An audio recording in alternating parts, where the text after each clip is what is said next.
네, 여러분 안녕하십니까? 계속해서 한양대학교의 유영만 교수입니다. 자, 여러분 이제 삶을 살기를 한 다음에 그 다음에 이제 내 삶만 가지고 안 되니까 다른 사람의 책을 읽으면서 읽기를 했죠. 자, 그러면 이제 다른 사람의 책만 계속 읽으면 책만 읽는 바보가 되거든요. 그래서 그 사람의 책을 읽고 나의 삶에 적용해서 반추해보고 느낌과 깨달음을 내 삶에 비춰서 한번 글을 줘봐야 되는데, 그래서 이제 제가 이제 글짓기 이런 세션을 가지고 여러분과 한번 시간을 나눠볼까 합니다. 그래서 결론적으로 얘기하면 내가 쓴 글은 내 삶이 남긴 얼룩과 문이다. 그러니까 이 문장 속에는요, 글과 삶은 독립적으로 따로 노는 게 아니에요. 그러니까 그 사람의 글을 보면 그 사람의 삶이 보이고요, 그 사람의 삶을 가만히 보면 그 사람이 어떤 글을 쓸 수 있는지, 그러니까 내 삶을 능가하는 글을 쓸 수가 없는 겁니다. 자, 그런데 제가 한번 시작하기 전에요, 제가 좋아하는 지식 채널 EBS 동영상에서 나왔던 것들을 한번 잠깐 인용해 볼까 합니다. 자, 경험은 안주인이다라는 동영상에서 나온 건데요, 이 동영상 첫 부분에 이런 정말 재미있는 명언이 나와요. 로마 시대 때 키케로가 세상이 타락했다, 잡것들이 너나 할 것 없이 책을 내려고 한다. 그런데 이 잡것들의 사례를 하나씩 보여줘요.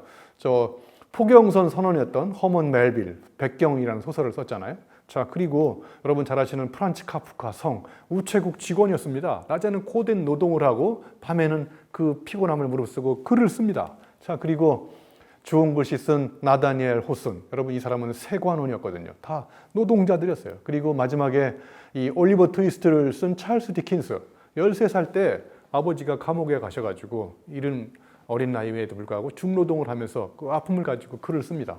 자, 그래서 이 동영상 끝부분에 이렇게 바뀝니다. 잡것들이 아니고서야 누가 책을 내랴. 그래서 잡것들이 싹 지워지고 작가들로 바뀝니다. 자, 결론이 뭐냐? 잡것들만이 책을 쓸 수 있다는 거예요. 세상에 잡다한 경험을 한 사람들이 그 잡다한 경험을 자기의 문제의식으로 녹여가지고 글을 쓰고 그걸 글짓고 이제 잘 구조화시키고 체계화시키면 책이 된다는 겁니다. 그러니까 경험이 없는 사람들은 책을 쓸 수 없다. 이런 어떤 놀라운 통찰력을 줬던 영상입니다. 그래서 제가 이런 이야기를 했어요. 내가 살아온 삶의 깊이와 넓이만큼, 내가 읽은 책만큼 쓸 수 있어요. 책을 안 읽고 삶이 별로 없다, 그러면 그 사람은 별로 글 쓸 게 없습니다. 그러니까 글이라고 하는 것은 그 사람이 경험했던 체험과 책을 읽었던 개념, 그 체험과 개념이 만나면 놀라운 통찰력이 생기고 상상력이 폭발하면서 이전과 다른 글쓰기가 시작되는 거라고 생각합니다. 제가 그래서 책 쓰기는 애쓰기다라는 데서 걔가 썼지만 제가 한번 여러분하고 꼭 공유하고 싶은 문장이 있거든요. 그래서 이 문장을 한번 읽어드릴게요. 나를 괴롭히는 상극의 힘과 싸워야 내 삶 역시 뜨거워진다. 수많은 불편함과 맞서 싸운 만큼 내 몸에도 사투의 흔적이 남는다. 글이라고 하는 것은 삶에 저항한 만큼 농밀해진다. 여러분, 뜨거운 물이 왜 뜨거워졌는지 아시죠? 이 물과 불이 막 싸우면서 사투를 벌인 강도만큼 물이 뜨거워지듯이 여러분도 지금 힘든 삶을 살고 있는데, 제가 보기에 이런 힘든 삶이 여러분의 독자들을 감동시킬 수 있는 엄청난 글감으로 저는 작용한다고 생각합니다. 그래서 내가 살아온 삶만큼 쓸 수 있고 내 삶을 능가하는 글은 읽을 수도 저는 쓸 수도 없다고 생각합니다. 예를 들면 여러분이 니체의 자라투스트라는 이렇게 말했다 라는 책이 안 읽혀지는 이유는 니체만큼 그렇게 치열한 삶을 살지 않았기 때문에 그 언어도 어려워지는 거고, 그 책 속에 담겨있는 니체의 엄청난 삶의 체험적 깨달음이 잘 읽혀지지 않는 거죠. 자, 그래서 이제 여러분 이제 글을 지으려면 첫 번째 글감의 재료가 되는 게 뭐냐면 개념이거든요. 예를 들면 여러분이 책을 읽다가 문장을 만나잖아요. 그리고 예를 들면 국어사전 말고 문장 사전 굉장히 많습니다. 뭐 고사성어 사전도 있고, 뭐 불법 사전도 있고, 우리 김소연 시인이 쓴 마음 사전도 있고, 뭐 한 글자 사전도 있고, 이런 사전들을 많이 읽으면 거기서 풍부한 개념들을 습득할 수 있고요. 또 영화를 보다가 명대사를 만나면, 예를 들면 리스본행 야간 열차라는 영화를 보면요, 인생 최고의 감독은 우연이다. 너는 이 명대사를 딱 만나는 순간 이거를 강의할 때도 써먹고 제가 공부는 망치다 이런 책에도 썼거든요. 그러니까 이 명대사를 영화를 보고 나서 그냥 끝나고 그냥 끝나지 마시고요, 영화를 보고 나서 내 심장을 울렸던 명대사를 계속 메모해 보세요. 저는 이 명대사만 지금 한 600~700개를 갖고 있거든요. 그래서 책을 쓸 때, 글을 쓸 때, 강의할 때 적재적소에 잘 써먹을 수가 있어요. 그리고 여러분 광고 카피 같은 것도 그냥 지나지 마시고요. 광고 카피가 정말 촌철살인의 엄청난 해안을 가지고 있는 카피들이 많거든요. 그래서 그런 광고도 한번 유심히 보시고 지나가다가 길거리 간판도 한번 잘 봐보세요. 정말 마음을 울리는 간판이 많지 않습니까? 저 홍대에 가면 욕이긴 하지만 고깃집 이름이요. 육가판에 고기 육자를 써가지고 육가판에 이 고깃집이 이름이 너무 잘 져가지고 1호점, 2호점 지금 막 생기고 있어요. 예, 그래서 여러분 주변에 있는 모든 만나는 문구라든지 명언이라든지 이런 것들이 다 내 글감의 재료가 되는 거예요. 여기다가 이제 여러분이 체험했던 걸 섞으면 예를 들면 뭐 프로젝트 하다가 실패했던 것, 그죠? 그 다음에 여행하면서 느꼈던 것, 그 다음에 어떤 그 한계에 도전하다가 그 도전하면서 온몸으로 느꼈던 것, 다른 사람과 대화하면서 상처받았던 것, 그죠? 그 다음에 또 예를 들면 어떤 일생일대에 어떤 뭐 사건을 만났는데 사람을 잘못 만나가지고 상처를 받았거나 아니면 사람을 만나서 엄청난 깨달음을 얻었거나 이렇게 여러분이 일상에서 경험하는 모든 체험과 책에서 만났던 모든 개념이 이 재료가 풍부할수록 이거를 엮어서 새로운 어떤 문장을 구축해낼 수 있는 가능성들의 경우의 수는 그만큼 더 많아진다고 생각합니다. 그래서 개념이 없는 체험은 굉장히 위험할 수 있고요. 체험이 없는 개념은 관념의 파편에 빠질 수가 있습니다. 그러니까 이 두 가지가 잘 만나면 놀라운 창조가 시작된다고 생각합니다. 자, 그래서 제가 평상시에 글을 짓는데 이 문장을 저는 하나의 집 짓기에 비유하거든요. 그래서 문장 건축을 하는데 제가 자주 쓰는 거 몇 가지 한번 예를 들어 볼게요. 자, 첫 번째, 저의 문장은 거의 제 경험입니다. 사례, 에피소드.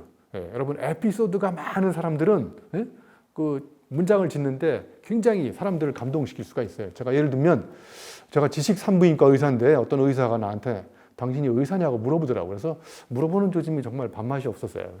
그래, 의사다 그랬더니 그 사람이 그러면 의사 자격증이 있냐고 물어보더라고요. 야, 내가 만든 건데 무슨 자격증이 필요하냐. 그랬더니 나보고 의사 자격증이 없으면 의사 적법한 절차를 밟고 의사 자격증을 따라하는 거예요. 정말 제가 경험했던 굉장히 중요한 사건이거든요.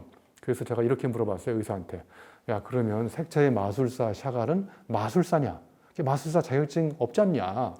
윤봉길 의사는 막 그러면 의사냐? 그랬더니 더 이상 나하고 얘기하고 싶지 않다고. 이런 재미난 사건들이 에피소드로 책을 쓰고 글을 쓰면요. 사람들이 너무 재밌어요. 자, 그 다음에 문장을 인용하는 겁니다. 여러분 우리가 책을 읽는 이유 아까 제가 뭐랬어요? 문장 부자가 가장 부자라고 그러지 않았습니까? 이 문장이 많은 사람은요. 이 글을 쓸 때 적재적소에 그 문장을 끌어다가 사이사이에 내 생각을 집어넣을 수가 있어요. 그러니까 여러분 무에서 유를 창조하는 게 아니라 좋은 문장 한 세 가지만 딱 써놓고 그 사이를 들여다보면 문장과 문장 사이에 또 놀라운 사유가 싹이 자라기 시작합니다. 자, 그 다음에 의미 변주, 명언과 속담 이런 것들을 사자성어들을 자꾸 이렇게 바꿔치기를 하는 거예요. 한번 예를 들어 볼까요? 자, 예를 들면 사자성어 중에 암중모색이 있어요. 그러면 암중모색이 뭔지 아시죠? 깜깜한 가운데서도 뭔가를 대안을 찾아서 이렇게 끊임없이 생각하는 거잖아요. 이걸 제가 유영만의 문중모색. 그러면 앞에 있는 암자를 문으로 바꾼 거예요. 문자가 뭐냐?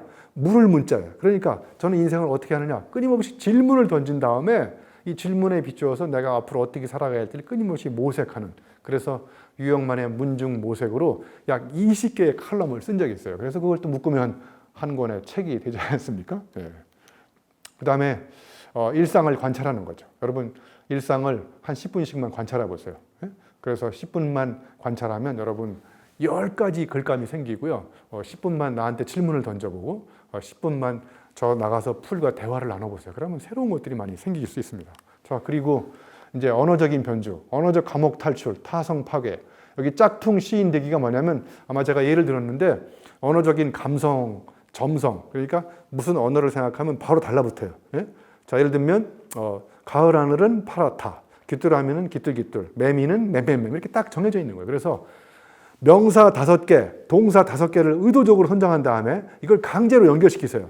그러면 책상, 그 다음에 볼펜, 그러면 동사를 쓰려면 날아간다. 아니면 춤을 춘다. 그러면 책상이 여기 있다 이게 아니라 책상이 볼펜을 만나서 춤을 춘다. 이렇게 이제까지 연결시키지 않았던 새로운 단어들을 강제로 연결시키면 이 사유 체계가 기존의 언어적 감성을 완전히 이렇게 흐트러뜨리면서 새로운 언어로 문장을 쓰는 거예요. 제가 또 문장 건축을 하는 굉장히 좋은 전략 중에 하나가요.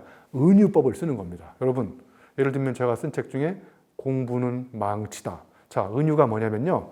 공부하고 망치가 겉으로 보기에는 닮지 않았는데 가만히 들여다보면 닮은 점을 찾아내는 이 사유가 은유법이에요. 여러분, 이 세상에 있는 모든 추상명사를 보통명사로 바꿔놓고 닮은 점을 찾아서 그 닮은 점을 가지고 생각하는 게 은유법이거든요. 그죠? 여러분 봐보세요. 공부도 뭔가를 새로운 걸 공부해가지고 고정관념을 깨부수는 거 아닙니까? 망치도 뭔가를 깨부수는 거고. 그러니까 공부를 추상명사로 국어사전에 있는 단어를 그대로 쓰면 재미없지만 공부를 세계 최초로 망치라고 생각하면 색다른 생각이 떠오르고 거기서 이전과 다른 문장을 쓸 수 있잖아요. 독서는 피클이다 이런 것처럼.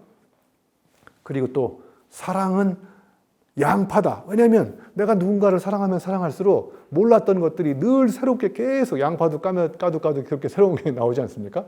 이런 식으로 추상명사를 보통명사로 바꾸는 연습을 해서 은유법만 써도 여러분의 문장은 풍부해진다고 생각합니다. 자, 그리고 기존 개념의 재정의.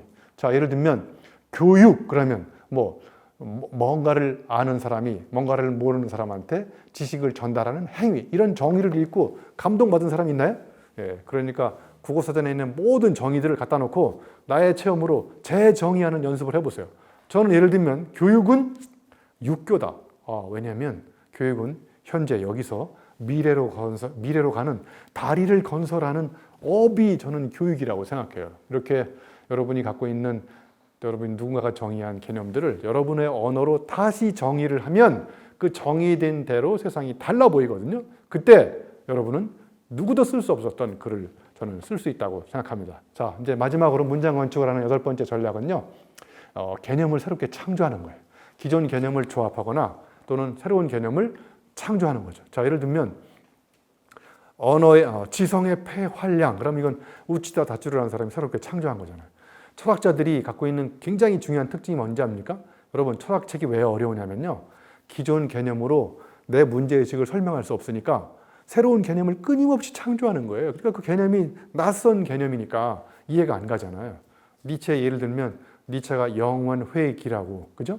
여러분, 밀란 쿤테라가 쓴 참을 수 없는 존재의 거부함을 딱 열면 니체의 영원회귀 이런 개념이 나와요. 그럼 영원회귀 개념을 모르시잖아요. 그죠? 그러니까 이해가 안 되니까 책을 덮어버리고, 책을 덮으니까 개념이 없어지고, 개념이 없으니까 책을 못 읽고, 이런 악순환이 반복되는 거예요.